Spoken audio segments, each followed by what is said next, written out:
Minecraft is a game that defined a generation. From the exploration, to the building, to the complex redstone engineering that a player could do.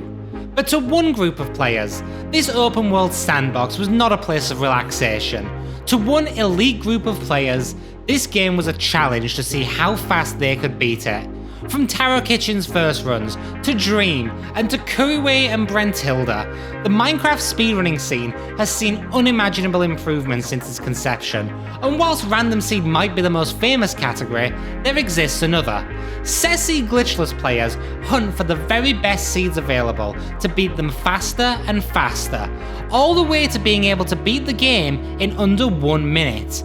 But to an even more elite and niche group of players, this simply wasn't enough. No, this naively complex and intricate speedrun always had one logical conclusion: to beat the Ender Dragon blindfolded.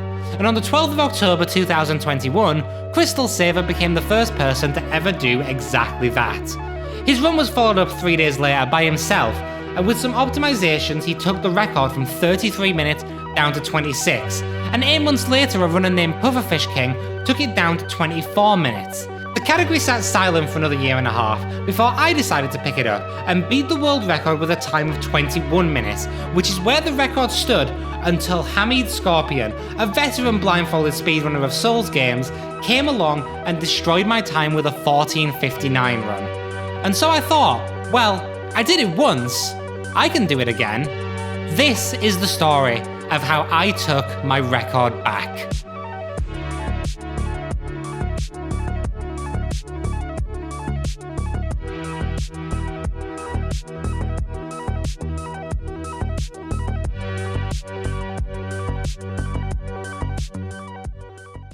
The first step when learning any speedrun is to watch the top runners, and this is true even when returning to a category after 9 months. So only 4 hours after Hamid took the record, I booted up my Twitch stream to watch his world record live with my chat. Welcome to the stream. I'm gonna take some drugs.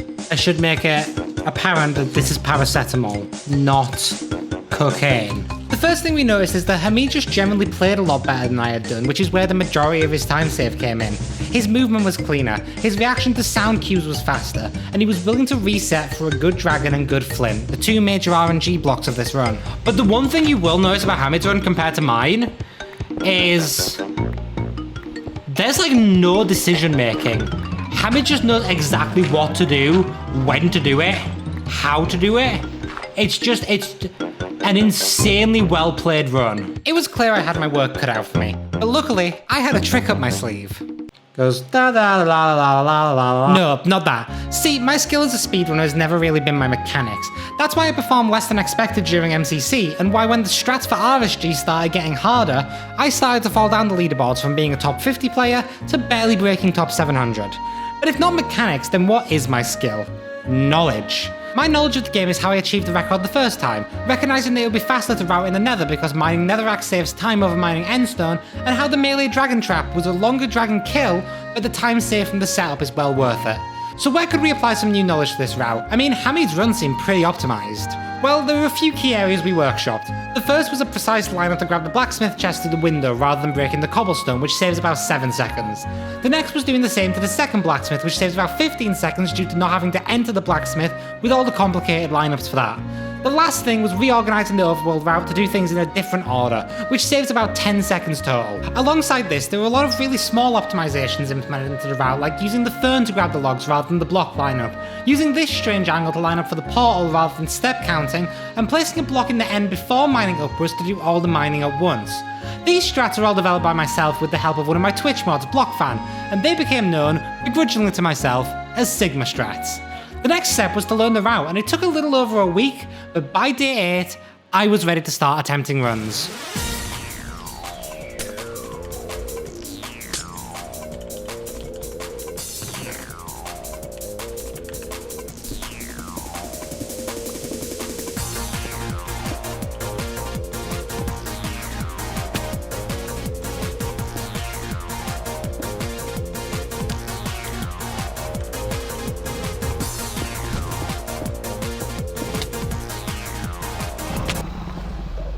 Despite the setbacks and bad RNG, with any grind like this, it's important to take the wins where you can get them, and luckily for me, a big one was coming up. On day 12, I booted up my stream and started doing attempts, and only half an hour in, I was already on some pretty serious pace. I had the Nether at 2:31, saving 14 seconds over Hamid, but the Nether and Overworld 2 weren't up to scratch, which had us lose those 14 seconds back, which meant I entered the end on the exact same pace as Hamid, and the only thing to do now was to play really well and hope for a fast dragon perch. Hang on, I need to find where my coaster is so I don't just fucking drop my water. One, look down, pick, break, sprint jump forward, 1, 2, 3, 4.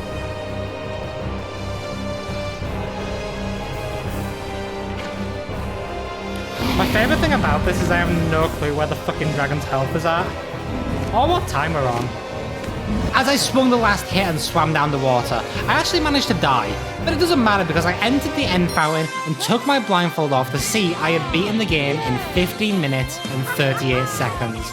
Still a way to go for getting the record back, but it was a nice 6-minute personal best, and like I said, wins like this are few and far between, so take them when you can. Holy shit, man! I died? It wasn't a perfect run, far from it, but it was significant enough to know that the world record was within my grasp, and well, I did it once, I can do it again. Over the next few days, I managed to achieve the world's first ever sub-5 nether enter, and from there I grinded out more and more and more, and it felt pretty hopeless just entering the end and losing every run to bad RNG for a few days. At least it did, until... Day 15 started off like normal, booting up the stream and doing some runs, but very quickly I managed to get on some pretty good pace. A 2:17 into the nether, a 4:17 leaving, and a 4:58 into the end, a whole 27 seconds faster than the world record. If I got lucky here, this could be it. The only thing I needed was for the dragon to perch, and luckily for me, the dragon perched. All that was left was to hope for good hits on the dragon, and I would secure the record once again. And as luck would have it, at 13:40, I took my last hit and killed the dragon. With only 20 seconds to go until 40 minutes, we could have seen the world's first sub-14 that day, but unfortunately, I made a mistake.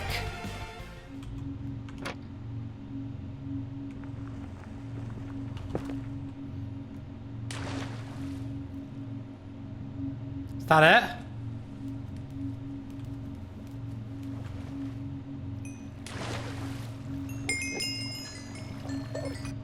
Where am I? Oh, fucking hell, fuck you. I moved to get in the water and swim down to the end fountain, and in doing so, I accidentally moved too far, didn't know where I was, and I took my blindfold off at 14:12, and knew in that moment I had thrown my one chance at world record. It was devastating. I didn't know what to do. I mean, what do you do after messing up something as easy as that and throwing world record?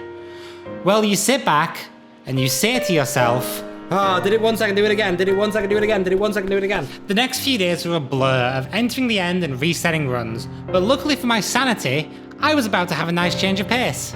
On day 18, I was playing in a speedrunning event called Shine in the Dark, and like I do before all events I play in, I booted up Minecraft to start practicing, and on one of these practice runs, I did this.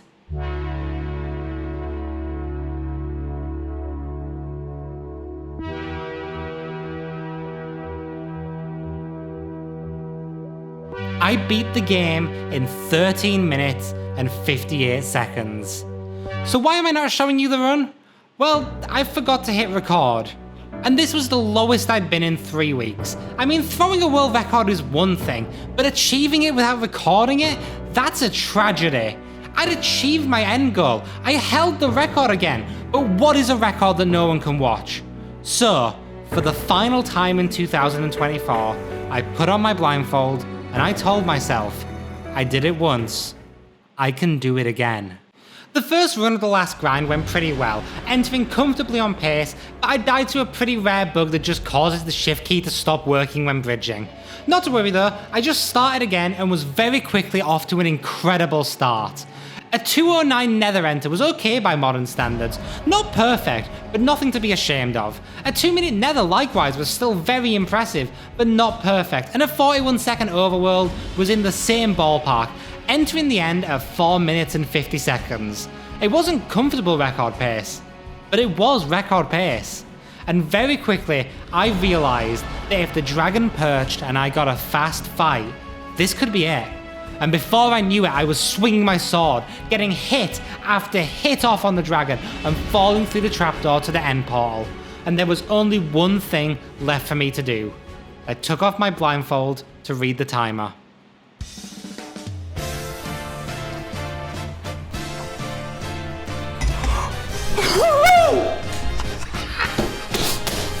Fucking yes, dude! Fucking Christ! Holy shit, man! What's what record? This shit, man! This is what record! Not only had I smashed my personal best and the official record, but I had managed to save over 20 seconds of time from the unrecorded record to finally take back my spot as the #1 blindfolded Minecraft player. So what's next for Blindfolded Minecraft? Well, adding up the gold splits for this current seed, the human limit appears to be somewhere around the 13:05 mark, which means if we want to take Blindfolded Minecraft to under 13 minutes, we need to find new optimizations. People are already working on some crazy new strategies involving soft logging the dragon, and some people are even working on routing new seeds to shave off every precious second we can. But sometimes, the only way to break a record is to do what no one else is capable of. What no one else thought was capable. And hey, I did it once. I can do it again. But that's a story for another day. Thanks for watching.